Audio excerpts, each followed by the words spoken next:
Hey everyone, Tactics here with a quick guide to the Spires of Ascension dungeon on Mythic difficulty. In this video I'll go over the dungeon specific Covenant ability, the various boss mechanics, as well as any relevant trash abilities that you should be aware of.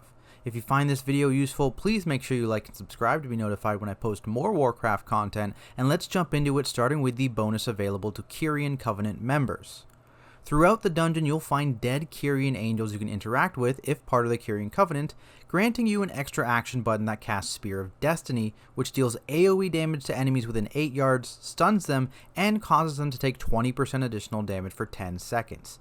This is a nice AoE nuke you can use for a big pull to help melt it down, though note that each spear only has one use.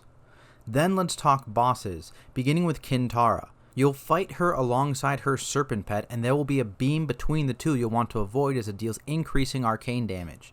The serpent will also occasionally shoot out orbs via a tuned barrage that you should dodge. Kintara herself has a frontal cone and overhead slash, which she uses at full energy, so make sure your tank faces her away from the group. She also casts Dark Lance at random players, which you'll want to kick. Lastly, she will occasionally fly up into the air and target a player with Charged Spear, which deals a large amount of damage to anyone within 5 yards of them and leaves a puddle on the ground that deals big ticking damage and slows, so make sure you're placing these puddles around the edges of the room. Keep in mind that when one of the two dies, the other enrages, so you'll want to kill them fairly close together.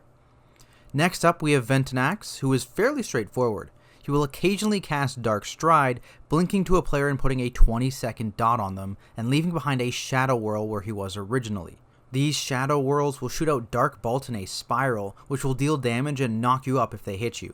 He also has a frontal cone in Blinding Flash that will stun those hit for 3 seconds. This doesn't move with the boss, so make sure your tank is facing the boss away from the group, preferably near the edge of the circle to drop Shadow Whirls and easy to dodge places, and once the boss begins to cast Blinding Flash, make sure your tank sidesteps it. When he is low energy, he will stop attacking and channel Recharge, during which he will regain energy and the Shadow Whirls will emit a ton more bolts to dodge, hence why their placement is important. Rinse and repeat until the boss is dead. Moving on, there's Oryphrion, who uses Anima as a resource that slowly depletes every time he uses an ability. He has a tank stomp that deals damage and debuffs anyone within 8 yards with a slow and dot, so make sure your tank has space and is dispelled.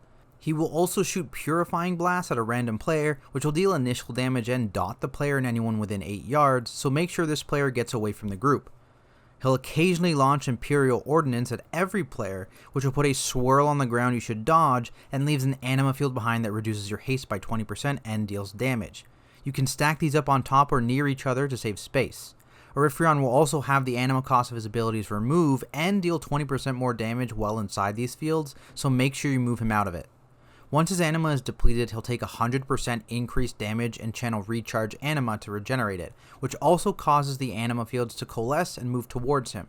Touching these orbs causes them to explode for damage in a 5-yard radius and dot anyone hit, but if they reach Oryphrion, he'll gain anima and deal a burst of party damage, so you definitely want to soak these. From there, the fight just repeats, so continue until he's dead. The last boss of the dungeon is Devos, Paragon of Doubt, who alternates between 2 phases. In Phase 1, you'll be fighting her directly. She'll cast Run Through at a target, charging at where they were and dealing damage to anyone in the path, so make sure you avoid this. She will also debuff a random player with Lost Confidence, which deals ticking damage every 3 seconds for 15 seconds, and when it's dispelled or expires leaves a puddle behind, so you want to make sure you drop these off on the sides of the platform. Finally, she'll cast Abyssal Detonation, which will explode for lethal damage after 4 seconds. To avoid death here, you'll need to stand inside the Archon's Bastion barrier, as it reduces the Abyssal Detonation damage by 90%. This will be located somewhere randomly on the platform. Upon reaching 70 and 30% health, she will channel for a few seconds, deal a burst of group damage, and fly up into the air.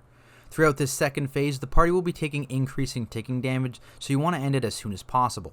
To do this, you'll need to collect the 5 orbs of raw anima on the platform and bring them back to the center weapon rack in order to empower the Archon Spear without being pulled off the edge or pushed into the wall by the winds.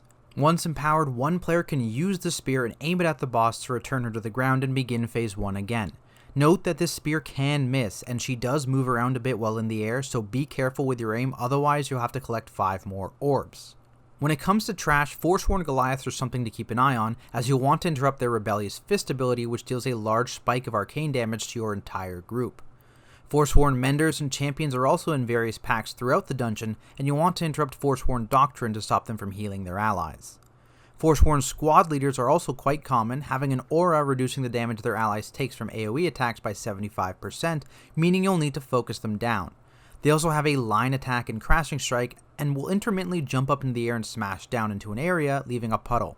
There are also Forsworn stealth claws hidden in parts of the dungeon, so watch where you step. Later on in the dungeon, you'll fight another healing ad in Forsworn Wardens, who have the kickable Greater Mending, as well as a self buff and blessed weapon that causes their attacks to heal nearby allies, so you'll want to focus them down. Finally, there are 3 mini-bosses before Devos, each with their own unique ability that will transfer to the other mini-bosses upon death. Klodos has Aura of Intimidation, which is a stacking dot that will go on all players. Lachesis has Aura of Oppression, which is a stacking damage taken increase that again goes on all players. Finally, Astronos has Charged Spear, which similar to the first boss has him throw a spear at a player that leaves a puddle on the ground, though this will also occasionally fire out crescendos that you need to dodge. But that concludes my quick guide to Spires of Ascension on Mythic difficulty.